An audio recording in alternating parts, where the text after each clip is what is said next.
Hello, everyone. Welcome back to the Meet the Tigers podcast.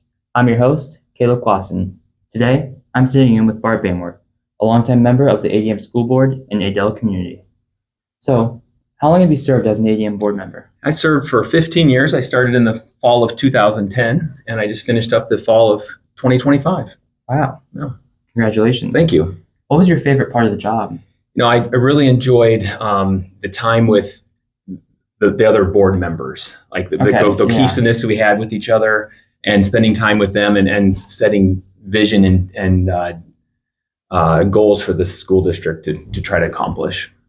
Did you see a lot of change on that board? I actually served with only 8 board members over 15 years. Wow. So we had a very consistent board and a very, once again, cohesive board that we wanted to have what's best for the kids. And we're all on board with that. Right. Bored, pun intended. What were some of the challenges you faced in that role? Were there any? Yeah, some of the challenges we faced were the growth of the district. As we saw the community grow, as we saw the more students in the district, we had to decide on, do we need to build a new high school? Do we need to add on to other facilities? So that to get the students in the right places, in the right classrooms, and how to time that with the financial part of it. Could you explain how much impact you have as a member of the ADM board? Yeah. So really what the board is there to do is to guide and oversee the superintendent. So the superintendent really sets the vision and the guidance, and we're really there to evaluate the superintendent role. So we do approve financials, we approve financing, but really we're there to support and guide the superintendent's vision. Okay. Almost like a Congress? Maybe? Almost like a Congress, yeah. Okay. Overseeing, yeah. Nice. So I'd like to sort of move now into your history and role as a parent. Where did you go to school? So I actually went to school at ADM. So I'm a 1996 graduate. I went to Adel Elementary. I went to DeSoto Intermediate. I spent a few years at the DAC in middle school.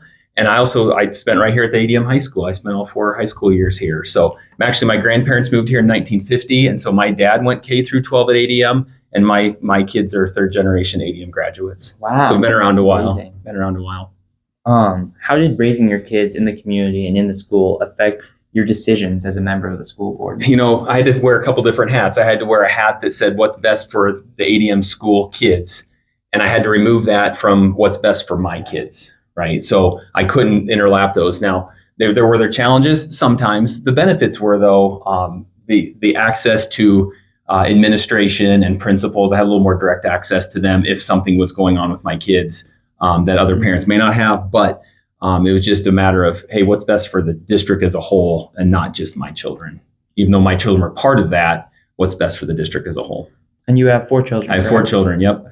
My oldest is just graduated from college. My second is in college at Iowa State. And then my twins, Carter and Tyler, are juniors. So what do you do for work? Just moving to outside of your role as a board member. Yep. So 3 years ago, I opened up my own business. I own a tax and accounting business.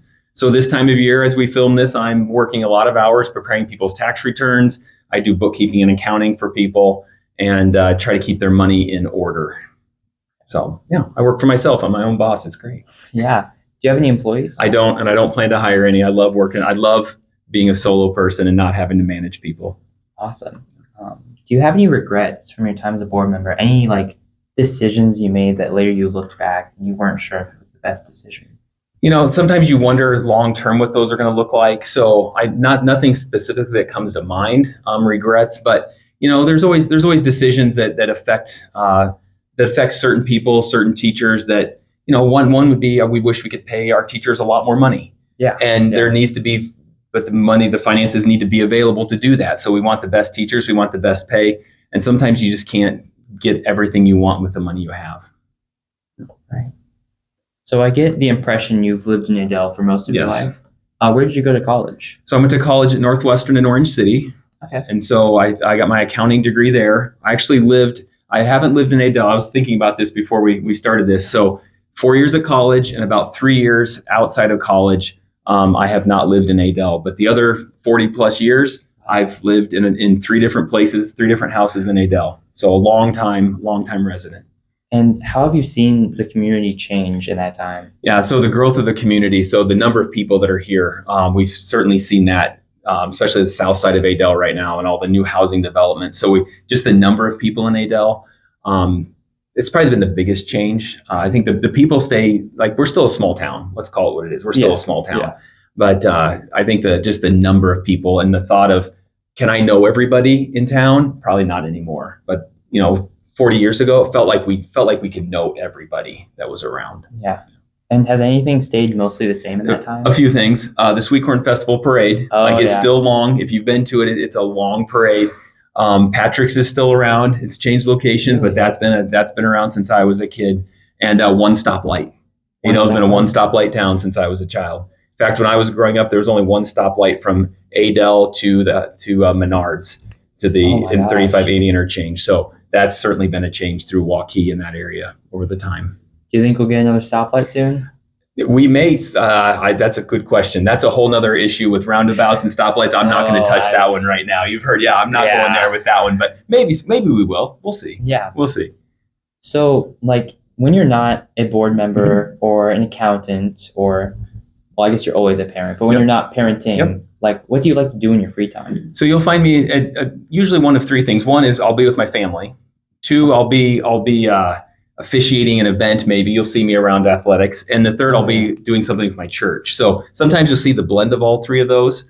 So I do a lot of officiating, volleyball, football, basketball with the community here at ADM and other places. Spend a lot of time at my church. That's important to me. And then spend a lot of time with family. And now as they get older and we start looking to what not having kids at home looks like, that's another challenge. But looking forward to these last couple of years with our twins and how that wraps up with their high school. Okay. Is there anything else you'd like to share about yourself? I think that's pretty good.